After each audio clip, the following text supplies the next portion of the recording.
Continuaron las excavaciones y pronto cesaron los descubrimientos. Se tropezaron con el agua. Primeramente se creyó que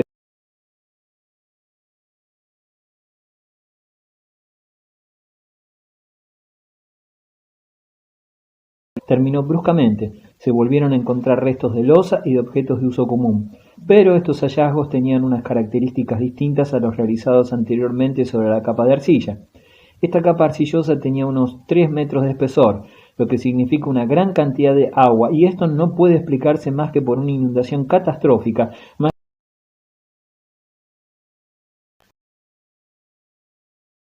comprobatoria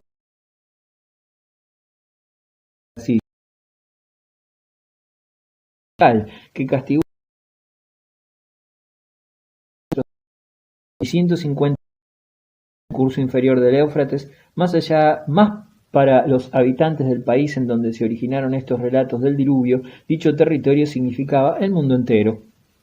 Los trabajos de Gully parecieron indicar igualmente que los sumerios tomaron posesión de Mesopotamia y se establecieron allá después del diluvio.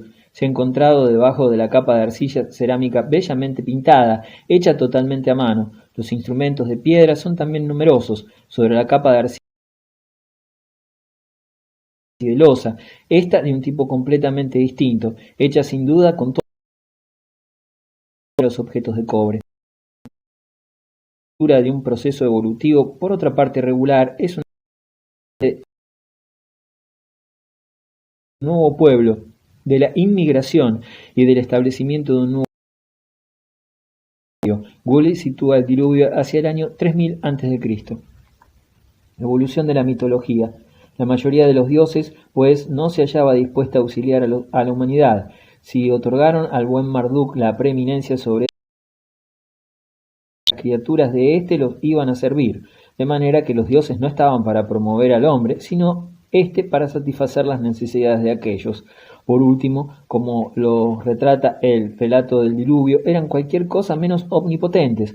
Los dioses babilónicos eran creaciones características del hombre primitivo. Su inteligencia no guardaba relación con su fuerza y eran incapaces de dominar sus pasiones. Gritaban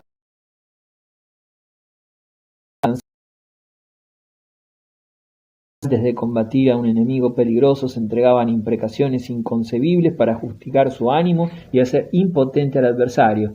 Estas imágenes de la vida de los dioses carecían de la espiritualidad necesaria para despertar un fervor místico, muestran no obstante cierto ingenio narrativo y una encantadora ingenuidad. Tampoco los asirios sentían fácilmente la ternura de sus dioses.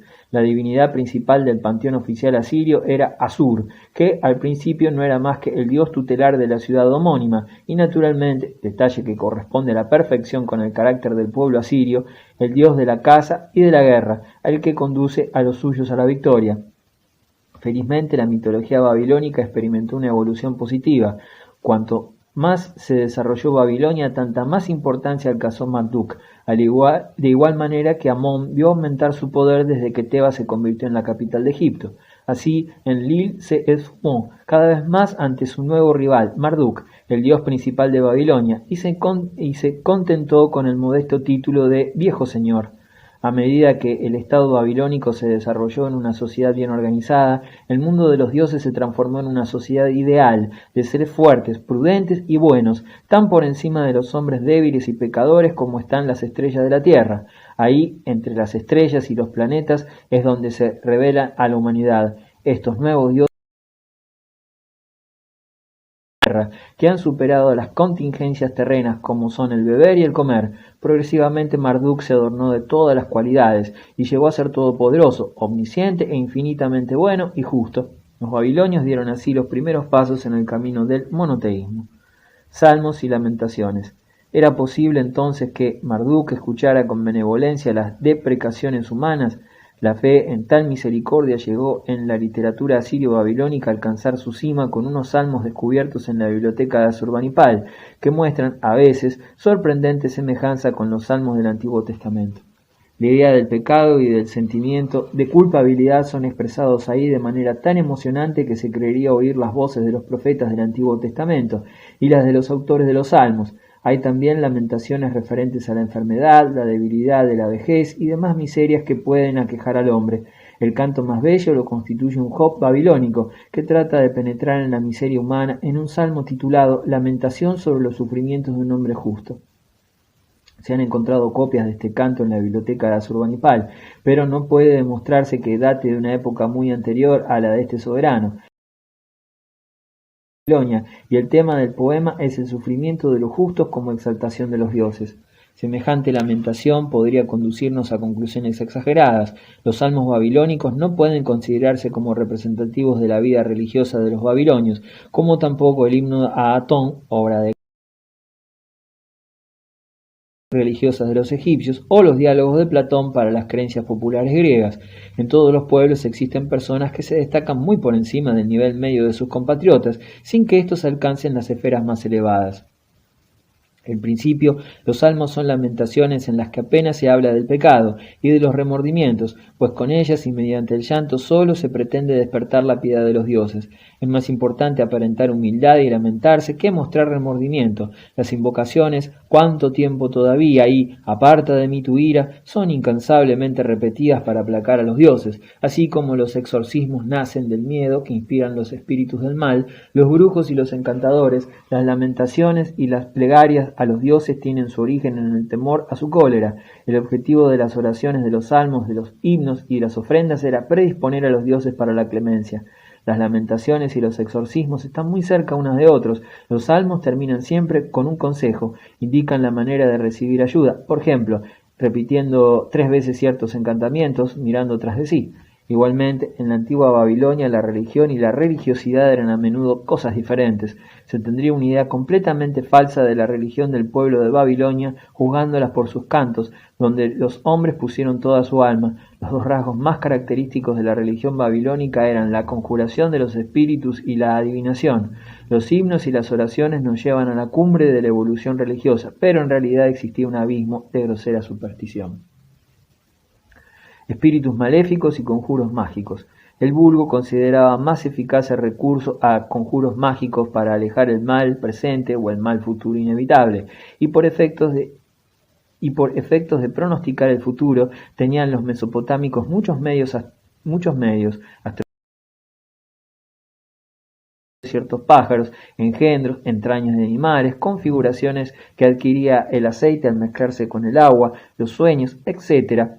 En su afán de perfeccionar estos métodos adivinatorios se adentraron sin quererlo en la ciencia astronómica. Los babilonios atribuían a los espíritus maléficos todas las desgracias y enfermedades que padecen los hombres y los animales.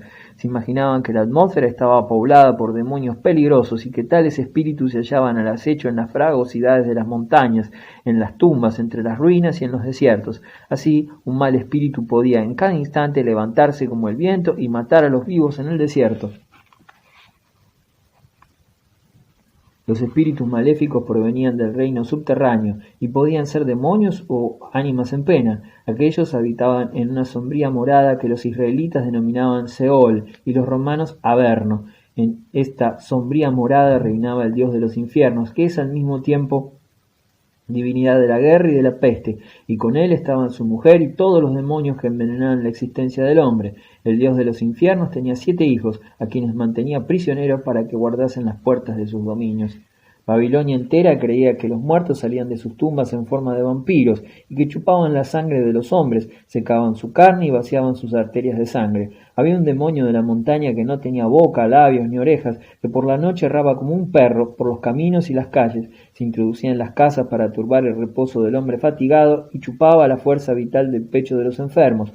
Otros demonios se deslizaban en los lechos y forzaban a hombres y mujeres a las mayores aberraciones.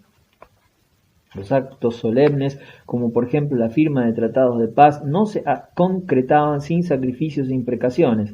Hacia el 750 a.C. se estableció un tratado entre el rey de Asiria y el soberano sirio Mati-Ilu. En la ceremonia se sacrificó un macho cabrío y se amenazó a Mati-Ilu si alguna vez quebraba el tratado con estas palabras: así como este macho cabrío ha sido arrancado del rebaño y no volverá entre los suyos para conducirles al pasto, así Mati-Ilu, si es perjuro, será arrancado de su país con sus hijos, sus hijas y todas sus gentes. No podrá ya volver a su casa para reinar sobre su pueblo. Si Mati-Ilu no respeta su juramento, su cabeza será cortada como la cabeza de este macho cabrío. Esta cabeza más que la de un macho cabrío es la cabeza de Mati Ilu, y la de sus hijos, la de los grandes de su reino y la de sus súbditos. Después, para continuar la comparación con los miembros de Mati Ilu, cortaron las patas del macho cabrío y se les castró. Superstición y moral. En ocasiones, sin embargo, en vez de sahumerios, talismanes, exorcismos u otros conjuros, los afligidos examinaban derechamente su mala conciencia ante el espejo de los dioses. El suplicante interpelaba a los dioses y les preguntaba de qué actos se había hecho culpable el enfermo o la persona afligida para que hubiera traído la ira y el castigo de los dioses. ¿Ha irritado a su dios de alguna manera? ¿Ha dicho sí en lugar de no o no en lugar de sí? ¿Ha deseado mal a alguien o se ha hecho culpable de mentira? ¿Ha corrompido al juez? ¿Ha sembrado la discordia entre el padre y el hijo, entre madre e hija, entre hermano y hermana, entre amigo y amigo? ¿Ha despreciado a su padre o a su madre? ¿Empleó medidas falsas o sentó falsos linderos? ¿Ha entrado en la casa de su vecino? ¿Se ha acercado a la mujer de su vecino? ¿Vertió la sangre de su vecino? ¿Ha robado el vestido de su vecino? ¿Se ha rebelado contra su superior? ¿Ha fingido lengua honesta en un corazón desleal? ¿Ha levantado falsos testimonios? ¿Ha cometido actos impuros y se ha ocupado de magia o superstición? ¿Ha tenido trato con algún maldito? ¿Se sentó a la mesa con algún maldito? ¿Durmió en la cama con algún maldito? ¿Comió en el plato de algún maldito? ¿O bebió en la copa de algún maldito? Aunque parezca obvio, pues se ha constatado en este examen de conciencia que los mesopotámicos también entrevían la relación entre mal y culpa moral, no desconociendo en consecuencia la noción de justicia moral. En la biblioteca de Asurbanipal se ha descubierto una especie de catecismo de moral popular que proporciona, entre otros, estos consejos. No hables mal de los demás, sino entona sus alabanzas. Quien calumnie y pronuncie palabras injuriosas recibirá su castigo de Samash. No hables demasiado, pon freno a tu lengua. El hombre encolerizado debe meditar antes de hablar, y el que habla atolondrado se arrepentirá luego de ello. Sosiégate y sepas dominarte. Por la mañana hay que prosternarse rostro en tierra e invocar a los dioses. Así se sentirá aumentar las fuerzas. La piedad conduce a la gracia, las ofrendas hacen de tu vida un éxito, y la oración quebranta las cadenas del pecado. Semejantes a los libros de la sabiduría egipcio y hebreos. Augurios y adivinaciones. En tiempos antiguos se creía generalmente que todo cuanto sucedía en el mundo tenía una relación de efecto a causa con ciertos fenómenos naturales. En Babilonia se creía que la posición que ocupaban los cuerpos celestes en el infinito permitía en ciertas ocasiones saber las intenciones de los dioses y por consiguiente la suerte de los hombres en el futuro.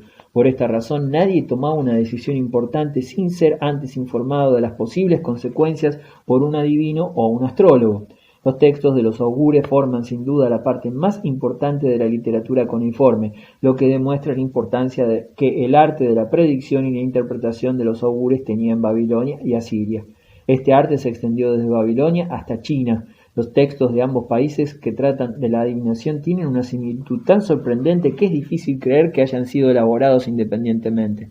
Istar y otras divinidades babilónicas tenían sus profetas y profetisas que predecían el futuro mediante oráculos, signos supuestos dados por la misma divinidad. Cada templo babilónico tenía su cámara de oráculos, denominada Hogar del Secreto, donde la divinidad manifestaba su voluntad a los sacerdotes con diversos indicios que el dios revelaba cuando los sacerdotes se lo suplicaban. El oráculo más importante se encontraba en el santuario de Istar, en Arbelas, cerca de Nínive, compitiendo en popularidad con el oráculo egipcio de Amón en el desierto de Libia. Poseemos una colección de oráculos de profetisas de Istar y de sus colegas masculinos al servicio del rey Asaradón.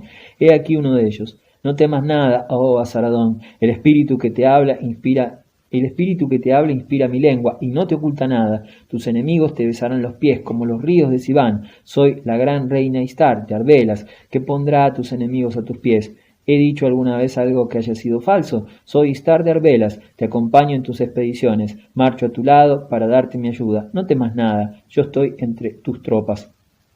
La adivinación propiamente dicha se valía de los medios más diversos, la predicción por el movimiento de las estrellas y previsión por las condiciones atmosféricas, interpretación del vuelo de las aves o cualquier otra especie de engendro. También se producía observando las entrañas de los animales sacrificados, leyendo una copa o interpretando los sueños.